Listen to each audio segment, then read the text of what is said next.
I created a new account to show what I would do if I were a beginner in Garden Tower Defense again. Without spending any Robux, here's how it went. I started my journey with a simple tomato, just like everyone else, joining a game filled with exclusives and high tier units everywhere around me. The first thing I did was claim my 250 seeds for joining the group and liking the game, and I entered all the available codes at the time.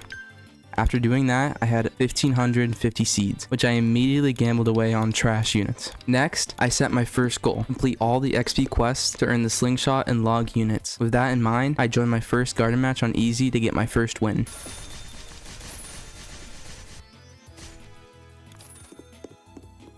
Going back to the lobby and checking my quests, I saw that I had completed 2 out of 3 challenges and currently had 100 XP. That meant I needed to do 2 more challenges to get the log unit, which would be very important later on. I ended up joining a back garden match just to get some free kills.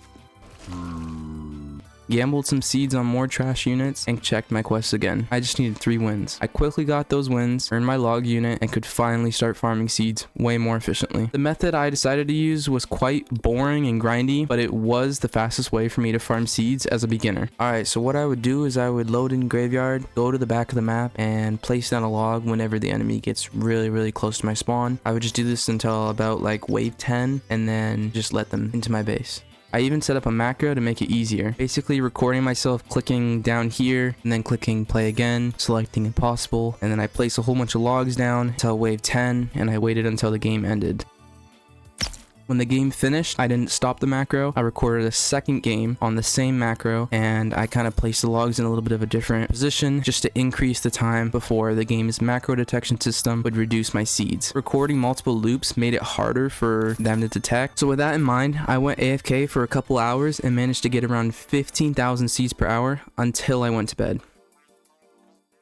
On day 2, I woke up, I macroed the whole night, and I woke up to a heavy macro nerf of 75%. And at this point, I had around 118,000 seeds. This was kind of like the perfect timing because I had been saving up for a gnome bang, which I could trade for a Rafflesia and a petal ray and maybe another ad. So basically me buying the gnome bang instead of straight up buying the Rafflesia and petal ray, I could get a little bit more value for the same amount of seeds spent. Since the macro nerf still had about an hour left, I decided to finish the rest of my wins in garden, getting 25 wins for trading and 10 wins for buying the exclusives. After the nerf ended, I quickly farmed the rest of my seeds by getting as far as I could on graveyard with a log and a slingshot. Somehow I made it to wave 20. It's kind of crazy. I was getting like 1,000 seeds and it wasn't even taking that long to get there. Anyways, going back to the lobby, I greeted the legendary 6-7 and finally had a grand total of 126,000 seeds. I instantly bought the gnome bang and went to trading, but I couldn't really find any great deals. Eventually I found someone willing to trade a Rafflesia, petal ray, and a lawnmower. I was losing a bit of value, but I got units that would be much more useful in the long run, so it didn't really matter as much. And that's one thing I'll say, like, people might hate on you and they might say L trade, but if they're units that you can use, they're units you can use, you know? Don't do too much of an L trade. I spent the rest of my seeds on the frost summon to get a Christmas tree and immediately tested my setup in back garden hard mode. The Rafflesia and petal ray were literally perfect for this map. Using 2x speed, I was able to farm 2,000 seeds in just 7 minutes. That's 17,000 seeds per hour, which isn't bad for my second day of playing. Later, I found an even better method, getting to wave 10 and intentionally losing on Dojo using a Rafflesia, which gave me a whopping 24,000 seeds per hour. I'll definitely be using this strategy to save up for high value units like the Enchanted Rose, Garden Wizard, and any future exclusives. In just 2 days of playing GTD, we were able to get a Rafflesia, petal ray, and a glass lawnmower. If you want to see a continuation of this journey, let me know. Alright, and that's going to be it for the video, guys. If you enjoyed, make sure to like and subscribe. Let me know what you'd like to see. Let me know how I can improve, and I will see you guys in the next one.